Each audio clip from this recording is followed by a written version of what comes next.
당신과 회피형 파트너가 연락을 끊은 후 실제로 어떤 일이 일어날까요? 연락이 끊기면 대부분의 사람들은 회피형 인간이 안도감과 고요함, 그리고 혼자만의 공간과 통제감을 되찾았다고 생각합니다. 하지만 그것은 표면적인 모습일 뿐입니다. 그 이후에 일어나는 일은 밖에서는 보이지 않습니다. 메시지도 없고 명확한 반응도 없으며 눈에 띄는 신호도 없습니다. 그리고 바로 그 이유 때문에 많은 사람들이 그 시기를 오해합니다. 당신이 부재를 느끼는 방식과 그 사람이 부재를 느끼는 방식이 같을 것이라고 생각하는 것은 착각입니다. 갈등이나 매달림 혹은 마지막 설명 없이 관계가 사라질 때 그 사람의 내면에는 무언가 열린 채로 남게 되기 때문입니다. 즉각적으로 아프지도 않고 그리움으로 나타나지도 않으며 의식적인 욕구로 떠오르지도 않습니다. 그저 어떻게 닫아야 할지 모르는 조용한 긴장감으로 나타납니다. 회피형은 연락이 끊기는 그 순간에 상실감을 처리하지 않습니다. 외부의 자극이 끊어지고 자신이 결코 피할 수 없는 유일한 것, 즉 해결되지 않은 자신의 공허함과 마주해야만 할 때 비로소 상실감을 처리하기 시작합니다. 그리고 바로 그 지점, 당신이 떠날 때가 아니라 당신이 완전히 사라졌을 때 거의 아무도 상상하지 못하는 무언가가 시작됩니다. 연락을 끊은 처음 며칠 동안 회피형은 겉보기에는 평온해 보입니다. 일상에 집중하고 평소보다 일을 더 많이 하며 친구들을 만나고 운동을 하고 집안을 정리합니다.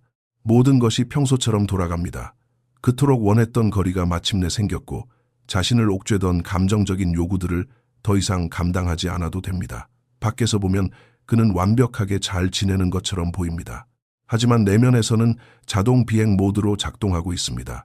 당신에 대한 어떤 특별한 감정도 느끼지 않기 위해 매 순간을 바쁘게 채웁니다. 이 초기 단계는 당신을 떠나보낸 것이 옳은 결정이었다는 그의 믿음을 강화시킵니다. 회피형은 날카로운 고통을 느끼지 않습니다.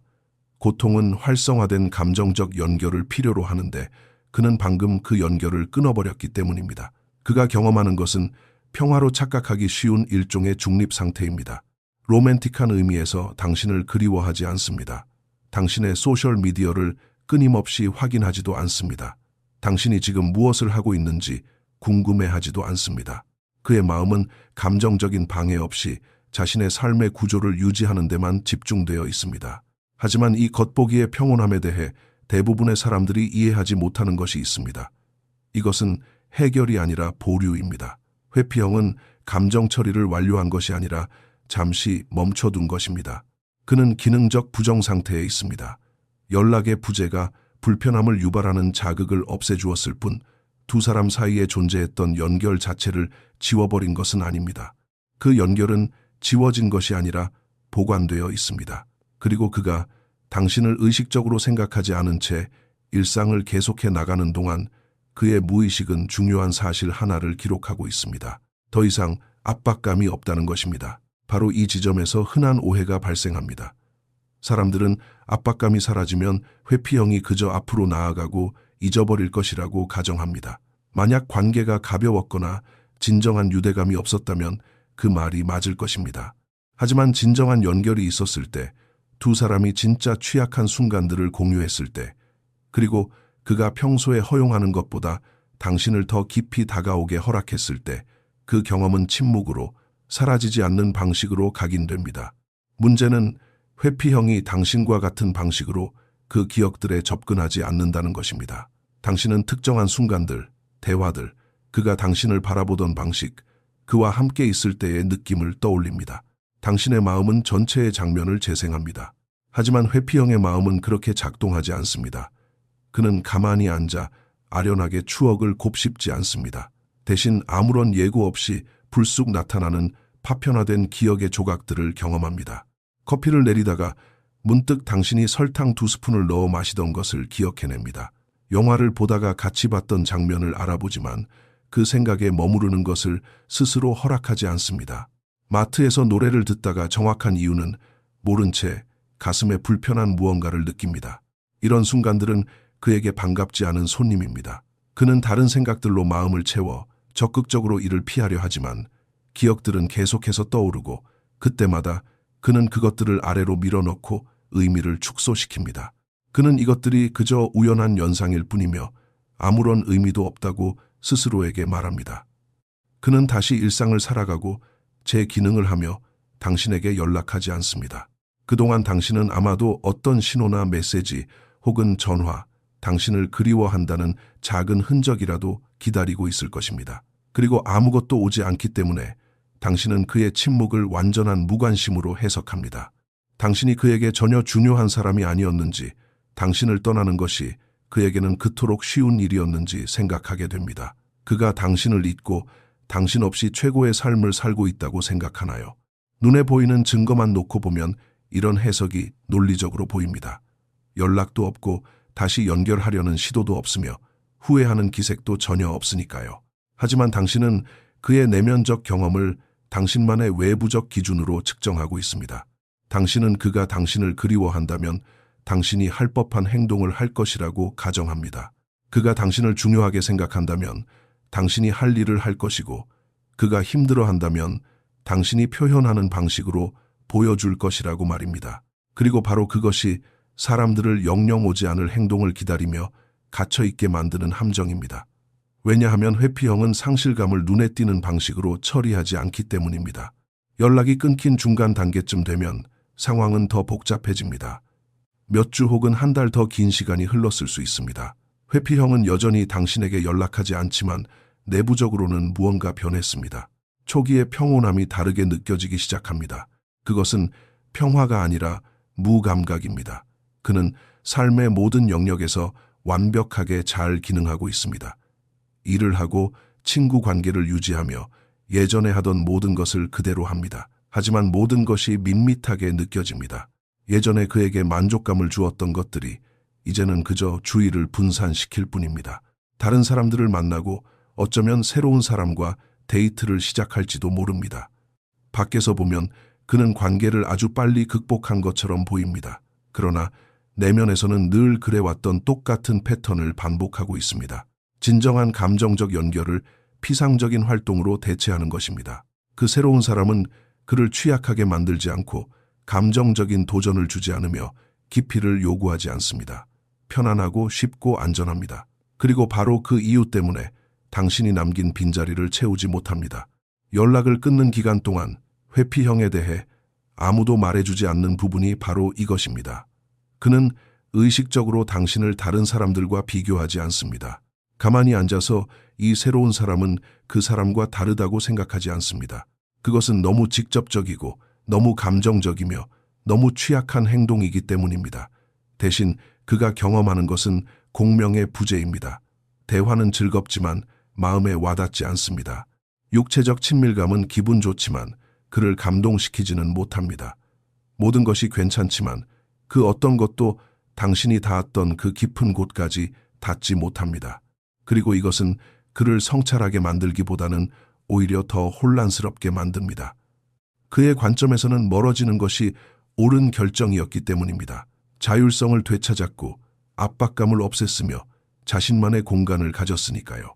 더 기분이 좋아야 하고 자유로워야 하며 자신을 옥죄던 감정적 요구를 다루지 않아도 되어 안도감을 느껴야 하는데, 그가 실제로 느끼는 것은 어떻게 이름 붙여야 할지, 어떻게 채워야 할지 모르는 일종의 기능적인 공허함입니다. 회피형은 이 공허함을 당신과 연결짓지 않습니다. 이것을 이해하는 것이 매우 중요합니다. 그는 그 사람이 그리워서 내가 이렇게 느끼는구나라고 생각하지 않습니다. 그의 마음은 그런 선형적인 연결을 맺지 못합니다. 대신 그는 그 공허함을 업무 스트레스, 피로감, 삶에 대한 전반적인 지루함, 새로운 프로젝트의 필요성 등으로 합리화합니다. 감정적인 문제가 일어나고 있다는 사실을 인정하지 않아도 되는 핑계들을 찾아냅니다. 당신을 그리워한다는 것을 인정하는 것은 곧 당신을 필요로 했다는 것을 인정하는 뜻이 되기 때문입니다. 그리고 당신을 필요로 했다는 것을 인정하는 것은 그의 전체 시스템이 거부하도록 설계된 감정, 즉 의존성을 인정하는 것이 됩니다. 그래서 그는 계속해서 연락을 하지 않고 스스로 괜찮다고 말하며 자신을 바쁘게 만드는 활동과 사람들로 삶을 채워나갑니다. 그리고 침묵의 반대편에 있는 당신은 이 모든 것을 당신이 그에게 충분히 중요하지 않았다는 증거로 계속 해석하게 됩니다. 하지만 그때 무언가가 변합니다. 어떤 특정한 순간이 있는 것도 아니고 극적인 일도 아니며 갑작스러운 깨달음도 아닙니다. 오히려 그것은 그가 스스로에게 해왔던 이야기들의 작은 균열들이 점진적으로 쌓여가는 과정입니다. 예전에 함께 가던 장소를 지나치며 불편한 감정을 느낍니다. 어떤 플랫폼에서 당신이 가장 좋아하던 드라마 광고를 보고 가장 먼저 당신에게 말해주고 싶다는 충동을 느낍니다. 누군가 당신의 일과 관련된 이야기를 하면 자동으로 당신을 떠올렸다가 이내 두 사람이 더 이상 연락하지 않는다는 사실을 깨닫습니다. 이런 순간들은 점점 더 자주 일어납니다. 그가 여전히 당신에게 연락하지 않고 당신이 그에게 어떤 의미인지 의식적으로 받아들이기를 거부하고 있음에도 불구하고 그의 내면 무언가는 변하고 있습니다. 그에게 안도감을 주었던 거리가 이제는 이상한 결핍의 느낌을 줍니다. 전통적인 의미에서 당신을 그리워하는 것이 아닙니다. 당신의 부재가 그 어떤 것으로도 채울 수 없는 공간을 만들어냈고 그 공간이 점점 더 눈에 띄게 커지고 있다는 뜻입니다. 이 단계에서 회피형은 평소 거의 인정하지 않는 감정, 즉 진정한 외로움을 경험하기 시작할 수 있습니다. 토요일 밤에 약속이 없는 그런 표면적인 외로움이 아니라 사람들과 활동들로 둘러싸여 있으면서도 그 어떤 것과도 진정한 연결을 느끼지 못하는 깊은 외로움입니다. 친구들과 웃고 떠드는 모임 중간에도 모든 것으로부터 이상한 거리감을 느낄 수 있습니다. 새로운 사람 옆에 누워 있으면서도 철저히 혼자라고 느낄 수 있습니다. 일에서 중요한 성과를 거두고 있으면서도 그 어떤 성취도 기대했던 만족감을 주지 못한다는 것을 깨달을 수 있습니다. 이 외로움은 두 사람이 함께 있을 때 느꼈던 그 어떤 감정과도 다릅니다. 두 사람이 연락을 주고받을 때 그가 느꼈던 것은 압도감, 압박감, 감정적 기대에 갇힌 듯한 답답함이었습니다. 지금 그가 느끼는 것은 전혀 다른 종류의 불편함입니다. 그에게 아무것도 기대하는 사람이 없습니다. 감정적인 요구나 연결에 대한 압박도 없습니다. 그가 그토록 원했던 모든 자유를 가졌지만 그 자유는 점점 더 공허하게 느껴집니다. 여기서 회피형이 자신의 감정을 어떻게 경험하는지에 대한 근본적인 사실을 이해하는 것이 중요합니다. 그는 발달된 감정 어휘를 가지고 있지 않으며 자신이 느끼는 것을 정확하게 이름 붙일 수 없습니다. 당신이 슬픔을 느낄 때 당신은 그것을 인식하고 처리하며 그에 대해 이야기할 수 있습니다. 반면 그가 슬픔과 비슷한 것을 느낄 때 그는 그것을 짜증, 피로, 지루함 혹은 단순히 나한테 무슨 문제가 있는 건지 모르겠어와 같은 상태로 경험합니다. 그는 자신의 감정 상태를 진짜 원인과 연결하지 못합니다. 그래서 연락이 끊긴 후 외로움이 찾아왔을 때 그는 그 사람이 그리워서 외롭다고 생각하지 않습니다. 대신 최근에 모든 게 이상하게 느껴져 혹은 내 인생에 뭔가 변화가 필요해라고 생각할 뿐 정확히 무엇을 바꿔야 하는지는 전혀 알지 못합니다. 이러한 내면의 혼란은 외부에서 보기에 완전히 모순되는 행동을 하게 만듭니다. 삶에서 급격한 변화를 시도할 수 있습니다. 직장을 바꾸거나 다른 도시로 이사하거나 만나고 있던 새로운 사람과 헤어지거나 강렬한 새로운 취미를 시작하거나 집안을 완전히 재배치할 수 있습니다. 이 모든 행동들은 자신이 느끼는 불편함을 해결하려는 시도들입니다. 단, 그 불편함의 진짜 근원, 즉 자신이 정말로 중요하게 여겼던 연결을 끊어버렸다는 사실, 그 연결과 함께 오는 취약함을 다루는 법을 몰라서 그랬다는 진실은 마주하지 않은 채 말입니다. 그가 이런 모든 외적인 변화를 겪는 동안 당신은 이 중 어느 것도 알지 못합니다. 당신은 여전히 침묵만을 보고 있습니다. 당신은 연락이 없는 것을 그가 이미 마음을 완전히 정리했다는 증거로 해석합니다. 당신은 그가 스스로 제대로 이름조차 붙이지 못하는 무언가와 싸우고 있다는 사실을 알 방법이 없습니다. 당신은 그가 하고 있는 변화들이 당신과의 직접적인 소통으로는 결코 번역되지 않는 감정 처리의 증상이라는 것을 알 수 없습니다. 연락을 끊는 기간이 보여주는 것은 회피형에 대한 불편한 진실입니다.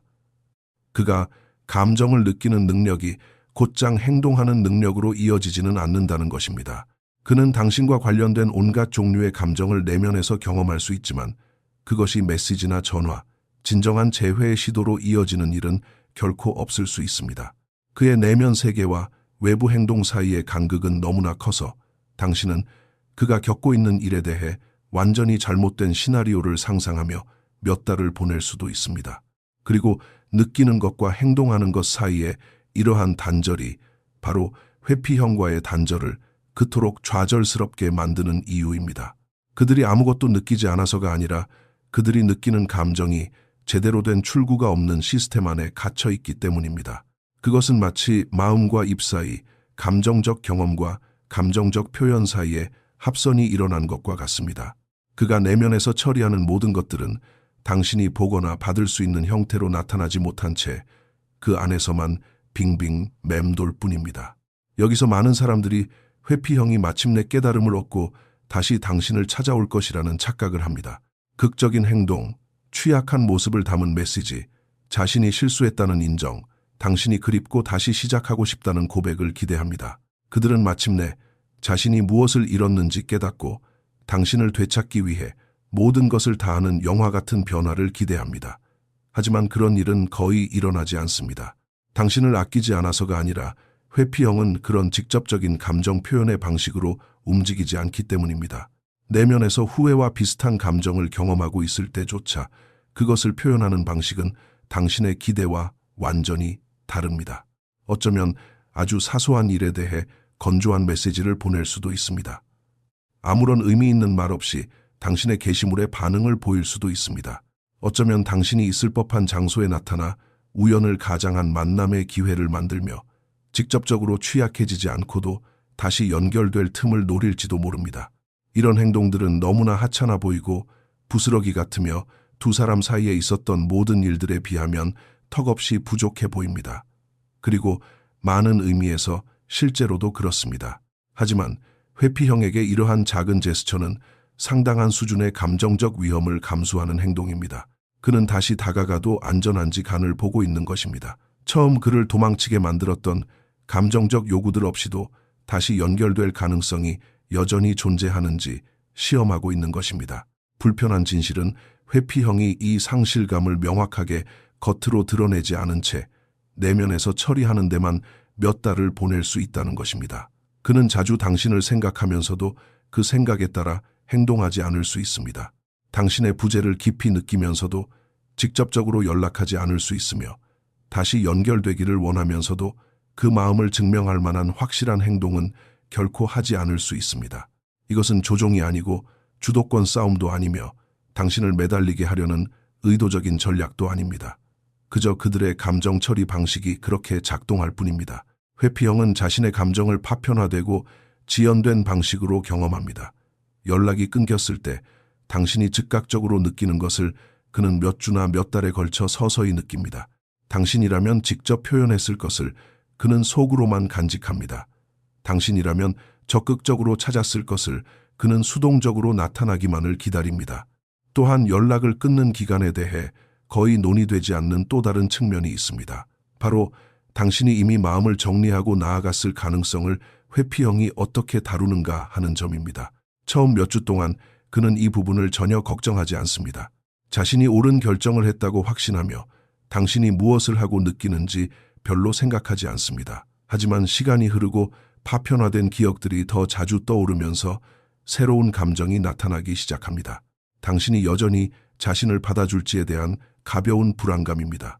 반드시 연락하고 싶다는 뜻이 아니라 마음만 먹으면 언제든 할 수 있다는 사실을 확인받고 싶은 것입니다.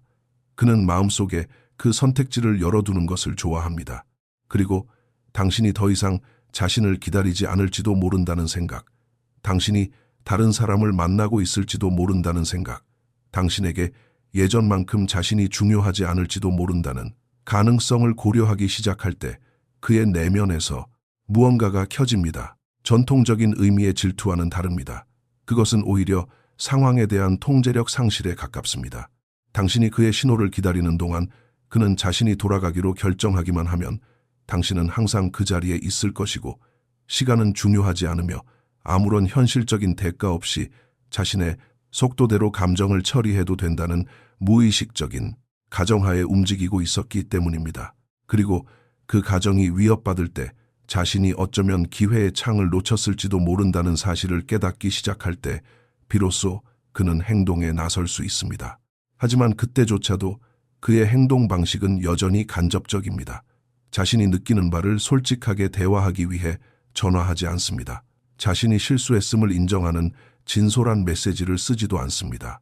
그가 하는 행동은 상황이 너무 감정적으로 흘러갈 경우 언제든 발을 뺄 수 있는 방식으로 상황을 떠보는 것뿐입니다. 가벼운 메시지, 표면적인 질문, 우연을 가장한 만남의 제안들. 이 모든 것은 당신이 필요하다는 사실을 인정하지 않고도 다시 연결되기 위해 치밀하게 설계된 것들입니다. 그리고 그의 내면에서 이 모든 일이 벌어지는 동안 밖에 있는 당신은 그의 침묵을 당신을 이미 잊었다는 결정적인 증거로 해석하고 있습니다. 연락이 없는 것을 감정이 없다는 증거로 삼고 있는 것입니다. 당신은 아마 평생 겪어보지 못할 방식으로 그에게는 내면의 경험과 외부의 행동이 완전히 단절되어 있다는 사실을 이해하지 못한 채 그의 외부 행동만으로 내면을 측정하고 있습니다. 회피형에게 연락 단절의 가장 힘든 시기는 안도감이 지배하는 초기가 아닙니다. 혼란과 무감각 속에서 일상을 버텨내는 중간 단계도 아닙니다. 가장 힘든 시기는 당신이 정말로 영원히 떠났을 수도 있다는 현실, 그가 만들어낸 침묵이 영구적인 결과를 낳았다는 현실, 그리고 그의 감정적 소통 무능력이 일관되게 표현하는 법을 몰랐을 뿐 그가 진심으로 소중하게 여겼던 무언가를 잃게 만들었다는 현실을 마주해야 할 때입니다. 그러나 이 단계에서조차 그의 반응은 전형적인 패턴을 보입니다. 거대한 감정적 각성이나 마법 같은 변화는 없습니다.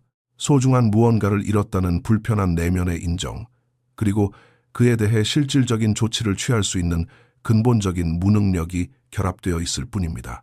후회는 하지만 그것을 어떻게 행동으로 옮겨야 할지 모를 수 있습니다. 실수를 인정하지만 그것을 바로잡을 감정적 도구가 없을 수 있습니다. 상황이 달라지기를 원하지만 진정한 변화에 필요한 내면의 노력을 할 의지는 없을 수 있습니다. 그렇다면 당신과 회피형이 연락을 끊은 후 실제로 무슨 일이 일어날까요? 당신에게는 전혀 보이지 않는 내면의 과정이 일어납니다. 연결을 원하는 욕구와 의존에 대한 공포 사이에 투쟁이 일어납니다. 온전히 느끼는 것을 스스로에게 허락하지 않은 채 잃어버린 것에 대한 느린 감정 처리가 일어납니다. 행동으로 옮기지는 않으면서 당신을 떠올리는 일련의 순간들이 일어납니다. 이름 붙일 수도 어떻게 해결해야 할지도 모르는 공허함의 경험이 일어납니다. 그리고 대부분의 경우 극적인 귀환은 일어나지 않으며 깊은 사과도 없고 마침내 당신이 항상 원했던 감정적으로 열려있는 사람으로 변하는 마법 같은 일도 일어나지 않습니다. 일어나는 일은 단지 그가 계속해서 자신의 원래 모습대로 자신만의 한계를 가진 채 자신의 방식과 자신의 속도에 맞춰 상실감을 처리해 나간다는 것뿐입니다. 이것이 그를 기다려야 한다는 뜻은 아닙니다. 그의 침묵을 숨겨진 사랑으로 해석해야 한다는 뜻도 아닙니다. 그가 당신에게 결코 말하지 않을 내면의 과정을 처리하는 동안 당신이 언제든 돌아갈 수 있는 자리에 남아 있어야 한다는 뜻도 아닙니다. 이 말의 진짜 의미는 그의 침묵이 이야기의 전부가 아니라는 것입니다. 연락이 없다는 것이 감정이 없다는 증거는 아닙니다. 겉으로 보이는 무관심이 그의 내면 경험의 완전한 현실은 아닙니다. 그는 무언가를 겪고 있습니다. 다만 확실성을 원하는 당신의 필요를 충족시켜주지 않고 직접적인 소통을 원하는 당신의 필요를 존중하지 않으며 당신이 그에게 의미 있는 사람이었음을 알고 싶어하는 당신의 필요를 채워주지 않는 방식으로 겪고 있을 뿐입니다. 그리고 이것이 바로 회피형과의 노컨택이 당신이 상상하는 결말로 이어지는 경우가 드문 정확한 이유입니다. 당신은 부재가 그를 깨워주기를, 침묵이 절박함을 만들어내기를, 떨어져 있는 시간이 자신이 무엇을 잃었는지 깨닫게 해주기를 기다리고 있기 때문입니다. 그리고 엄밀히 말하자면 그런 일이 일어나고 있을 수도 있습니다. 하지만 그것은 너무나 내면적이고 너무나 파편화되어 있으며 행동과는 완전히 단절된 방식으로 일어나고 있어서 그동안의 모든 시간을 가치 있게 만들어줄 만한 진정한 재회로는 결코 이어지지 않습니다. 회피형은 확신을 가지고 돌아오지 않습니다. 양가 감정을 안고 돌아옵니다. 변해서 돌아오는 것이 아니라 같은 패턴을 아주 약간 더 의식하는 상태로 돌아올 뿐입니다. 당신이 늘 원했던 깊은 관계를 맺을 준비가 되어서 돌아오는 것이 아닙니다. 또다시 갇히는 느낌 없이 연결감을 가질 수 있는지 시험해보고 싶은 마음으로 돌아옵니다. 근본적인 변화 없이 그 역학 관계 속으로 다시 돌아간다면 당신은 마침내 그가 깨어날지 보기 위해 또다시 멀어져야겠다고 느끼며 정확히 처음 시작했던 그 자리에서 끝나게 될 것입니다. 당신이 상상하지 못한 부분은 바로 이것입니다. 연락을 끊는다고 해서 그가 변하지는 않습니다. 변하는 것은 당신이 진정으로 필요로 하는 것이 무엇인지, 그리고 그가 그것을 줄 수 있는지에 대한 당신의 명확성입니다. 침묵은 그를 감정적으로 성장시키지 않습니다. 당신을 성장시키는 것은 그 시간을 활용하여 진정한 연결에는 일관된 존재감, 직접적인 소통, 그리고 감정적인 불편함을 기꺼이 뚫고 나아가려는 의지가 필요하다는 것을 깨닫는 일입니다. 이것들은 대부분의 사람들이 하려 하지 않는 깊은 내면의 노력 없이는 회피형이 결코 줄 수 없는 것들입니다. 그러니 연락을 끊은 후 분명 무언가 일어나기는 합니다. 하지만 그것은 당신이 그에게 기대했던 변화가 아니라 당신 스스로를 위해 선택할 수 있는 변화입니다. 당신이 존중받는다고 느끼기 위해 누군가가 당신이 필요로 하는 방식으로 감정을 처리해 주기를 기다리는 것을 멈추겠다는 결정입니다. 부재를 통해서만 확인받을 수 있는 사랑은 건강한 관계를 유지하는 그런 종류의 사랑이 아니라는 깨달음입니다. 그리고 이것이 바로 회피형과 연락을 끊을 때 거의 아무도 듣고 싶어 하지 않는 진실입니다. 침묵의 목적은 그를 돌아오게 만드는 것이 아니라 함께 있을 때 실제로 무슨 일이 벌어지고 있었는지 명확하게 볼 수 있는 공간을 당신에게 주는 것입니다. 그가 제공했던 간헐적인 연결과 당신이 마땅히 받아야 할 일관된 연결 사이의 차이를 느낄 수 있게 허락하는 것입니다. 마침내 스스로에게 가장 중요한 질문을 던질 수 있을 만큼 충분한 거리를 만드는 것입니다. 정말로 이 관계로 다시 돌아가고 싶습니까? 왜냐하면 그는 변하지 않고도 당신을 그리워할 수 있고 행동하지 않고도 당신을 생각할 수 있으며 진정으로 곁에 있기 위해 필요한 노력은 전혀 하지 않은 채 당신의 빈자리를 느낄 수 있기 때문입니다. 그리고 당신은 당신이 원하는 방식으로는 결코 오지 않을 신호를 기다리며 부스러기를 발전이라고 해석하고 그의 침묵에 깊은 의미가 있다고 스스로를 설득하며 몇 달을 보낼 수 있습니다. 비로소 피임계를. 하지만 현실에서 그 침묵은 그가 여전히 예전과 똑같은 사람이라는 것을 의미할 뿐입니다. 연락을 끊은 후에 일어나는 일은 당신의 상상과 다릅니다. 당신은 결말을 상상하고 해결을 상상하기 때문입니다. 시간과 거리가 두 사람 모두에게 명확함을 가져다 줄 것이라고 상상합니다. 어쩌면 당신에게는 명확함을 줄지 모릅니다. 하지만 그에게는 똑같은 상황을 반복시킬 뿐입니다. 독립으로 위장한 감정적 회피, 혼자만의 시간이 필요하다는 말로 합리화된 친밀감에 대한 두려움, 자율성을 선호한다는 핑계로 정당화된 깊게 연결되지 못하는 무능력 말입니다. 그러니 이 시간을 당신이 진정으로 원하는 관계가 어떤 것인지 결정하는 데 사용하세요. 그가 마침내 변하는 그런 이상화된 버전의 관계가 아닙니다. 누군가가 일관되게 곁을 지키고 명확하게 소통하며 힘든 순간에도 사라지지 않고 함께 극복하기로 선택하는 진짜 관계 말입니다. 그것이 당신이 마땅히 받아야 할 사랑이며 아무리 조용히 당신을 그리워한다 해도 회피형은 아마 평생 당신에게 주지 못할 바로 그것입니다. 이 영상이 노컨택 기간을 새로운 시각으로 보는 데 도움이 되었다면 연락을 끊은 지 얼마나 되었는지 그리고 그 기간 동안 무엇을 느꼈는지 댓글로 남겨주세요. 이 내용에 공감하셨다면 좋아요를 눌러주시고 당신의 연애 생활에 더 명확한 결정을 내리도록 도와줄 관계와 애착 유형에 대한 더 많은 콘텐츠를 원하신다면 구독해주세요. 시청해주셔서 감사합니다.